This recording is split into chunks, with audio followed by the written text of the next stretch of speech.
Okay, so I'm about to fuck your mind. There's a thing that every grandpa in the world always told you as measure twice, cut once, right? Wrong. That is very wrong. Okay. If you always measure twice, cut once, you will always get a good outcome, but you will not build skill. You measure once, you cut once, and if you didn't get it right, then it costs you more fucking money, so you get it right the next time. This isn't the way for everybody, but this is exactly how I learned everything I ever fucking learned. I learned to do it the right way the first time because that's how you should do things. Like, if you're learning how to do something, know that. If it's important and you're learning how to do something, measure twice, cut once, right? However, most of the time in your general day to day life, you shouldn't be fucking measuring everything twice. You should just do the thing. Eventually you won't fuck it up the first time anymore. That's my theory.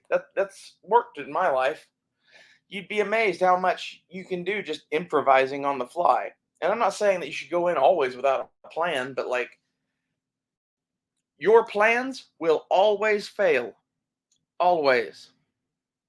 So what I've tried to be is be really, really good at coming up with shit on the fly.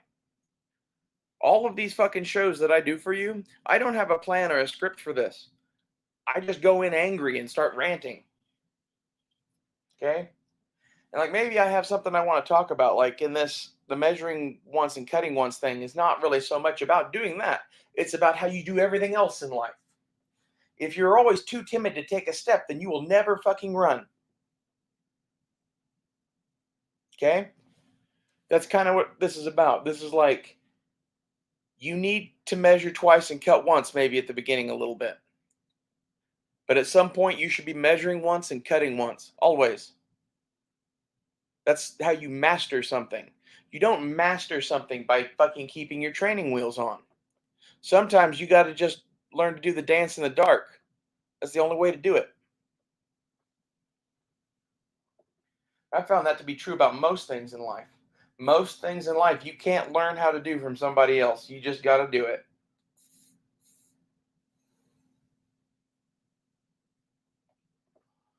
And that's, knife making, driving a car, whatever it is, shooting guns.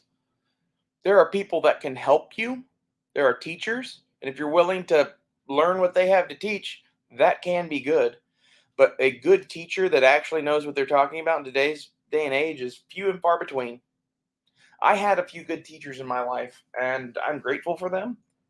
But the thing that most of them did that made me the person that I am today is they freed my mind and taught me to think for myself and taught me to learn for myself and taught me how to read and how to teach myself.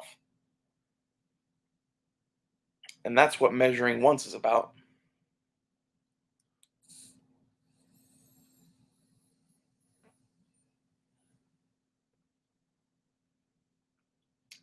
With what I was doing in knife making, it affords the ability to do that a lot more, especially when you're not making a particular knife. When your goal is to make a knife and you can change things on the fly and like that's what I enjoy. That's how like cool shit happens in my opinion. I like the happy accidents. I like the Bob Ross little bush in the corner that's covering up the missed brushstroke. I like that shit. It's fucking cool. Everything I've ever made, the more I had a plan about it, the worse it turned out. And that's like if you have a thing that like this is what you want to make, like you should definitely go in with a big enough piece of steel to make that. In fact, I would tell you if you're just starting in knife making, add 2 inches to the length of any blade that you want to make. You'll thank me later. Okay? That's the school I come from. We plan for failure. Okay? Why? Because that's the real fucking world. Failure is inevitable. It's not failing that is final. It's giving up. You never give up.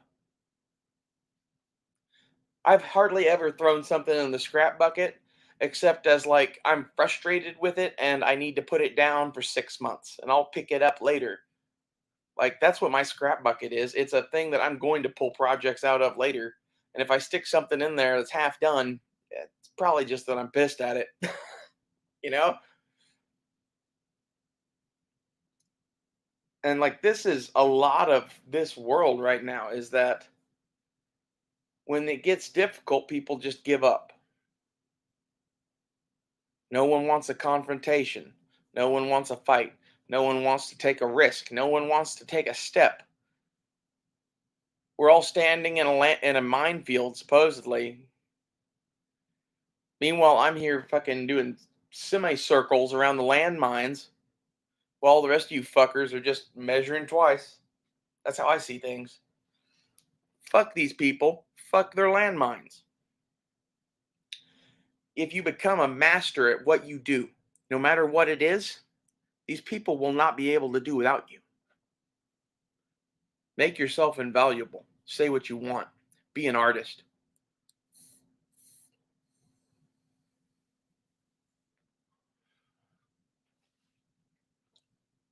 I like various types of art. I like painting. I like knives. I like drawing. I like colored pencil drawing in particular. I really like.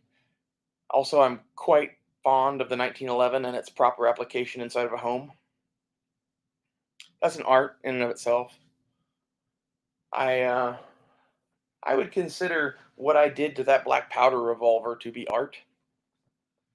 That's as close as gunsmithing gets to art. Is that gun could be in a fucking movie. It's a prop essentially. In fact, several of my guns are essentially props that I made for my own life. You know, my 1911 is my Han Solo Star Wars blaster. That's what it is. If you go look at it, it looks pretty out there. It looks like someone took a World War II era 1911 and bolted some shit to it and like ground some parts off because that's exactly what I did basically. And like if you put the original sight that I had on that thing, and it looks like a blaster. I have a little optic that goes in the rear sight rail of that 1911. It's made by Meprolite. I should put that thing back on that. It does not shoot as accurately with it on, but it sure is fucking cool. I don't know. I would like to try shooting with that thing on again. I have it somewhere in my spare parts. I think I know where it is. I don't know. Tell me in the comments, do you think that the Meprolite FT Bullseye sight is a good idea? You can look that up. Should I put it back on my 1911 and play with it again? Right now I've got standard white dot 3 dot sights and a laser. Honestly, I think I'm going to use a laser more than anything because I'm the Predator now. I've seen that movie. We watched all the fucking Predator movies after seeing Prey, and like, yeah,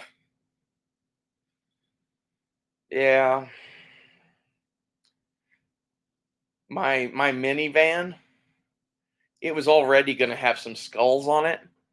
Now there's going to be like this Predator theme to it with like a fishing net and some skulls, and like I'm just going to go out. I'm going to go all out on it. I'm going to go find cheap skulls. I'm not going to spend a whole shit ton of money on it, but I'm going to make a pile of fucking skulls at the front of the fucking van. Like I'm making the Predator's minivan. It's gonna be awesome. I like to think of it as like Mando's ship in season 1 of The Mandalorian. You know, it's kind of like a Winnebago with jet engines on it. That's what we got. No jet engines yet. If I could make this thing fly, I totally would.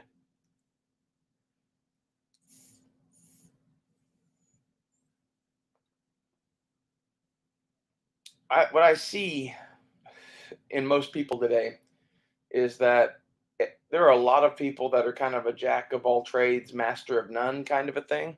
And the thing people don't get when they're talking to me is those things that they're a jack of on some of them, I only measure once on, and have since I was like 5. I get it right now. I'm 32 now. It's been a lot of learning. Okay? This is what failing gets you. You never attain true mastery of anything without failure. Failure is the key, most pivotal thing to have in your plans or life ever. Without failure, you will never know victory. Without failure, life is meaningless.